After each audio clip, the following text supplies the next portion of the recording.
Guys మనము గణేశుడిని చాలా పేర్లతో అయితే పిలుస్తాము. అందులో వచ్చేసి గణేశుడని, వినాయకుడని, విఘ్నేశ్వరుడని, లంబోదరుడని ఇలాంటి చాలా పేర్లతో అయితే పిలుస్తాం. ఆయనకి 108 పేర్లతో పూజించబడతాడు. గణేశుడిని మొదటగా ప్రతి పూజలో ముందుగా ఆహ్వానించడం అయితే జరుగుతుంది.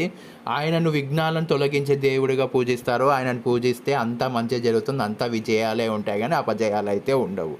గణేశుడు శివుడు ఇంకా పార్వతుల కుమారుడు అని అందరికీ తెలుసు. గణేశుడికి ఏనుగు తల ఉండటానికి ఒక పురాణ గాథ అయితే కారణమైతే ఉంది. శివుడు పొరపాటున గణేశుడి తలను తీసేసి తరువాత ఏనుగు తలను అమర్చాడు.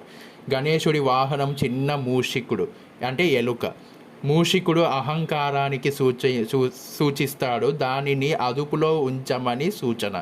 గణేశుడు ఒక దంతమైతే విరిగినది. ఎందుకు అంటే అందుకే ఆ విరిగిన దంతంతో నుంచి అప్పటి నుంచి ఆయనని ఏకదంతుడు అని కూడా పిలుస్తారు. మహాభారతాన్ని వ్యాస మహర్షి చెప్పగా గణేశుడు అయితే రాయడం అయితే జరిగింది.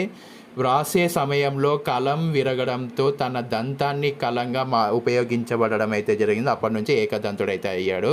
గణేశుడికి బుద్ధి, జ్ఞానం, వివేకానికి సంకేతం. ఆయన విద్యార్థులు, వ్యాపారులు ఎక్కువగా పూజిస్తారు. సో గణేశుడి చతుర్థి పండగ అత్యంత పెద్ద ఉత్సవం. చిన్న పెద్ద అందరైతే పాల్గొంటారు. సబ్స్క్రైబ్.